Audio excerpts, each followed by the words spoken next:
suñu ay doole ñu boole ko mën conquérir le marché mondial loolu yëpp dafa doon lu nga xam ni développement foofu lay jaare moo tax li mu dem Mauritanie man dama ni brin d'espoir la pour l'Afrique. tey yaa ngi koy wax sànq loolu mooy tax démocratie mën a am ci Afrique et pourtant gis nañu cette démocratie là tant chantée par des frères africains yu nga xamante ni wax nañ ko ci réew bu Sénégal parce que boo gisee tey élection présidentielle yi ak ni mu demee ba tey mu tax président Bassirou Diomaye Faye mën a nekk président de la République kon mën nañu jàpp ne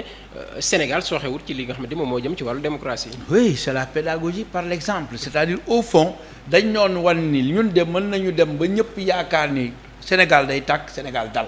parce que boo xoolee même maaman yi dañ doon wax ni élection yi dina am ay mort dina am ay blessé dina am lu nekk loolu yëpp nag tey peuple bi ñëw weddi ko ci maturité am xëy suba teel nañ ko waxee woon xëdd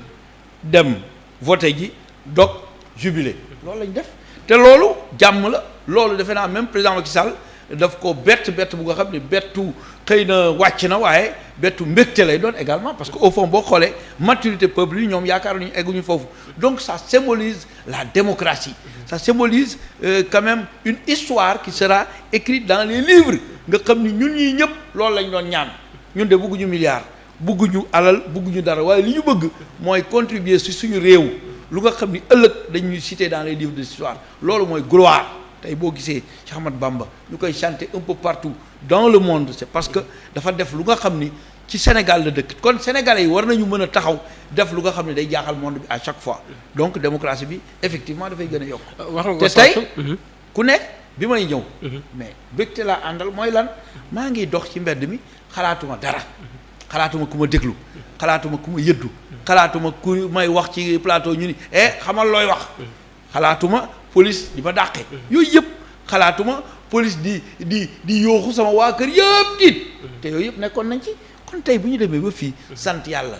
c'est extrêmement important te defe naa ni comme ni ma ko waxee nit ñi war nañu yokk ci koor gi weer sax bu ko defee sante ko suñu borom.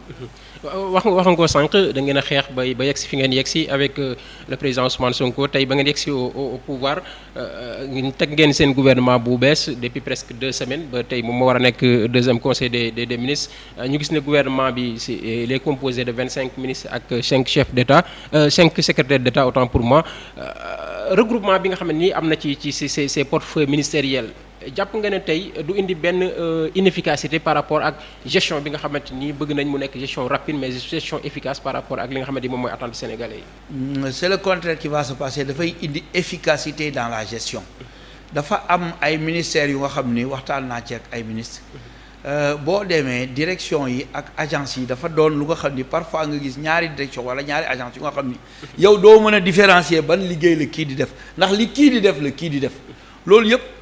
boo bëggee rationaliser les dépenses de l'État mënuloo ko di def il y avait trop de ministères le regroupement des ministères dañ leen di scinder en direction bu ko defee mu am ay direction yooyu di liggéey mais direction bu nekk am un objectif précis nga xam ni doo empiéter ci sa liggéeyu morom dafa demoon sax ba ñaari ministères di def presque la même chose boo nee emploi ni formation loolu presque dañu am liggéey bu am solo bu ñu war a am ba nga xam ni adéquation dafa war a am il travaille en parfaite collaboration bu ko benn ministère ci gérer mais loolu lu mel noonu j'ai donné un exemple rek le ministre de l'éducation tey bu ñu ko boole woon mu nekk éducation mais mën nañu def direction de l'enseignement supérieur direction n'est-ce pas du préscolaire direction de l'élémentaire direction du moyen secondaire. mais boobaat aussi appellation bi rek mooy changer mais amul benn impact bu muy def également ci budget bi nga xamante ni moom la ñu réservé si day am impact ci budget bi le ministre lui-même il coûte cher au peuple sénégalais bul yaakaar ni xam nga en matière de gestion des deniers publics bul xeeb dërëm wala tànk bu ko xeeb parce que moomuloo ko bu ko xeeb rationaliser ko loolu mooy indi un développement harmonieux bu fekkee ni lu ñëw rek nga xeeb ni loolu ça ne coûte rien à l'État am na ñu ko doon def daaw nañ ko dégg même bu dee 5 millions mais am na lu muy jëriñ 5 millions boo ko yóbboo financer que un jeune dans le Fouta mais mën na jënd ay nagam jënd ay kiyom dem ba am ci 10 millions 15 millions au bout de 1 an 2 ans loolu mooy problème bi bu ñu xeeb dërëm bu ñu xeeb tànk nous sommes dans un pays sous-développé nañu rationaliser les dépenses de l'État c'est par souci de rationalisation moo tax ñu regrouper les ministères bul xeeb carburant bi kii daan jël bul xeeb personnel bi kii daan jël et cetera bul xeeb cabinet ministériel bi yooyu yëpp bu ci xeeb dara loolu yëpp bu ñu ko delloo ci keesu état bi day jëriñ askan bi xaalis bi kat ñun moomuñu ko askan wee ko moom kon nañ ko delloo ci askan bi. Cheikh ñu gis ne état bu Sénégal ba ñu leen tabee ba léegi tey mooy nekk presque deuxième conseil des ministres bi nga xamante ni war nañ ko amal gannaaw bu ñu tabee gouvernement bu yees comme ni ma ko waxee sànq 25 ministres ak 5 secrétaires d'État ñu ci bëri di laaj est-ce que tey par rapport ak regroupement yenn ministères yi dana tax efficacité bi nga xamante ni moom la ñu xaar ci ñoom pour des résultats concrets parce que ñoom nee nañu dañ leen yónni ba pare yàkkamte leen Sénégalais yi instant bi mënatuñu xaar parce que yu bëri ay urgence la est-ce que tey loolu dana yombal liggéey bi par rapport ak li nga xamante ni moom mooy attente Sénégalais yi. waaw bon encore une fois bon pour le moment mënuñu tamit gaawantu ne ndax li ñu def est-ce que 25 ministres c'est efficace c'est après un bilan peut-être à mi-parcours la ñu jéem a mën a xam à peu près est-ce que c'était efficient et efficace mais au-delà tamit rationaliser quand même c'est toujours quelque chose quand même une posture à saluer parce que rationaliser moo gën yàq donc man su ma déggee rationaliser je suis toujours d'accord mais comme pour le moment on n'a pas forcément tous les outils pour apprécier léegi nag peut-être dañuy apprécier un peu par rapport ak regroupement yenn ministère peut-être yi am au niveau par exemple du sport on a le ministre des sports de la culture et de la jeunesse donc ça c'est des choses qui vont d'habitude de pair c'est jeunesse bi d'habitude mooy pratiquer sport et sport aussi culture forcément da siy laale boo xoolee ASC c'est association sportive et culturelle loolu la tekki ça veut dire qu'on a compris que la culture ak li nga xamante ni mooy sport dafa doon li nga xamante ni mën nañu ànd et naturellement boo xoolee lors des coupes du monde ou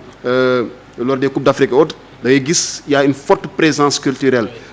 au niveau même de nu mu tudd cérémonie de lancement bi da ngay gis pays bu nekk ñëw indi culture am on voit des chanteurs yu jóge ci yenn dëkk yi ñëw ñu jox leen micro ñu woy tout ça c'est l'expression de la culture mais sport ñi koy pratiquer aussi ce sont des jeunes parce que sport yëfu xale la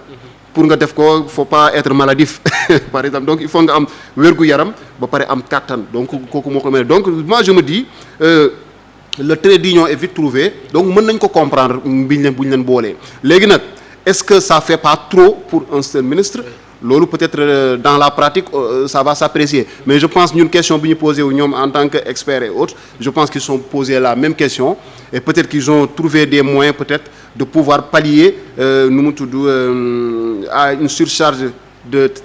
travail bi nga xamante ni peut-être ministre mënoon na ko am peut-être au niveau du sport il y aura un directeur peut-être au niveau de la jeunesse de la culture dina am benn directeur boo xamante ni peut-être mooy au niveau de la culture am na secrétaire d'État bu ñu exactement donc xam nga yooyu day doon affaire yi nga xamante ni day permettre aussi de contrebalancer un peu de décharger le ministre quand bien même sa responsabilité est engagée ba pare mu doon ministère bi nga xamante ni jigéen lañ ko jox bon on voit les femmes à la maison par exemple elles sont capables de faire mille et une tâches donc encore une fois day doon li nga xamante ni et puis nit la koo xamante ni donc dafa nekk si dans le monde du sport donc mu xam ko day doon encore une fois affaire yoo xamante ni dañ koy rafetlu donc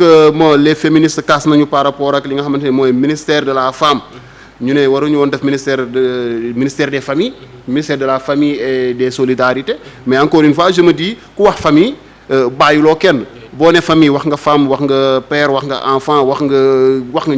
ñëpp a ngi ci biir famille donc encore une fois moi je pense que l'appellation elle est pertinente léegi nag ñu xool dans la pratique après un bilan à mi-parcours dinañu mën a xam est-ce que cette décision là bi nga xam ne jël nañ ko avec un gouvernement de 25 ministres et de 5 secrétaires est-ce que doon na li nga xamante ni efficace na est-ce que efficience am tamit mën nañ ko natt bu ñu ko nattee bu boobaa bu nekkee le résultat est positif on ne fera qu'applaudir mais dans tous les cas je préfère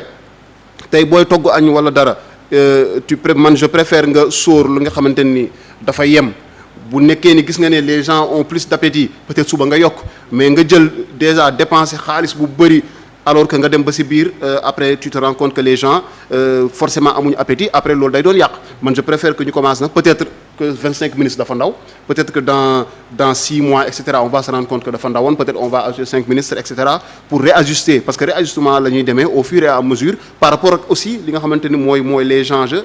contexte bi tamit li mu laaj il faudra tamit ñoom ñu adapté wu et bon moi j'ai parfaitement confiance par rapport au nombre de ministères mis en place et aux personnes yi nga xamante ni aussi tabb nañ leen pour ñu mën a occuper des ministères gis nañu ay ministères yi nga xamante ni aujourd'hui c'est des ministères yi nga xamante ni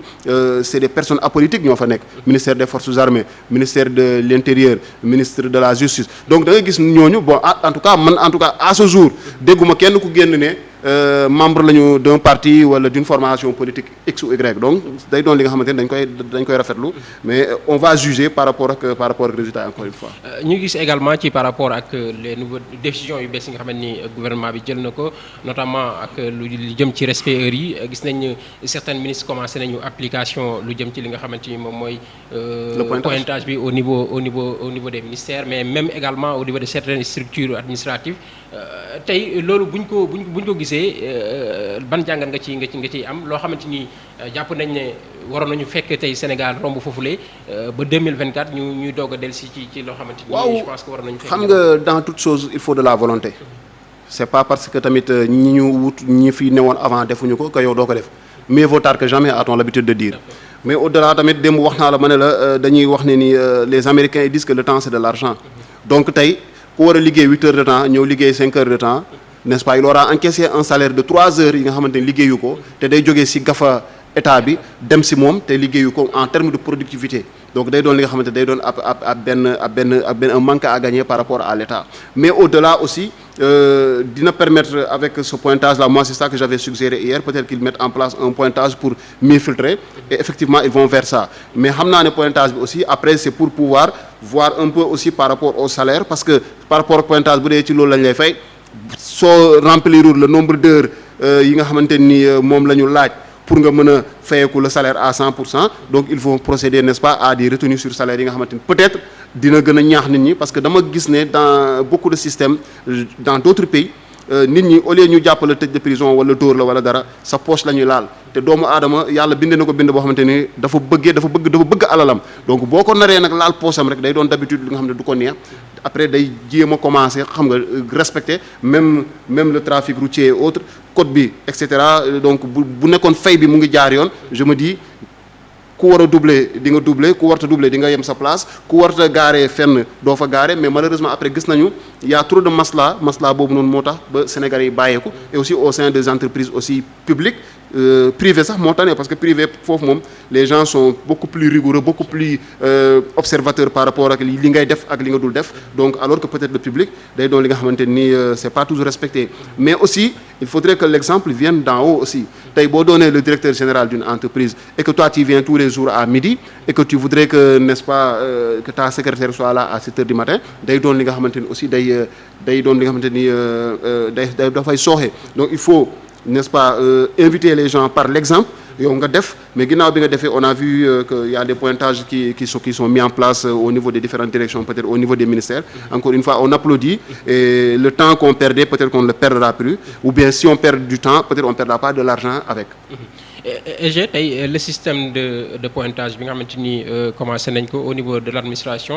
jàpp nga ne tey dana yokk efficacité par rapport ak li nga xamante ni moom lañ doon gis ci li nga xamante ni moom moo di administration yi parce que y avait beaucoup d'anarchie ci li nga xamante ni moom moo di yenn ci administration ñenn ñi daawuñu xëy heure daawuñu wàcc heure des fois même liggéey bi nga xamante ni temps de travail bi nga xamante ni war nga ko def ci entreprise bi doo ko def jàpp nga ne lii c'est une bonne chose boo xamante ni dana tax efficacité bi ñu xaar ci administration bi mu mën a nekk lu mucc ayib. waaw pointage bi c'est une très bonne chose parce que il faut venir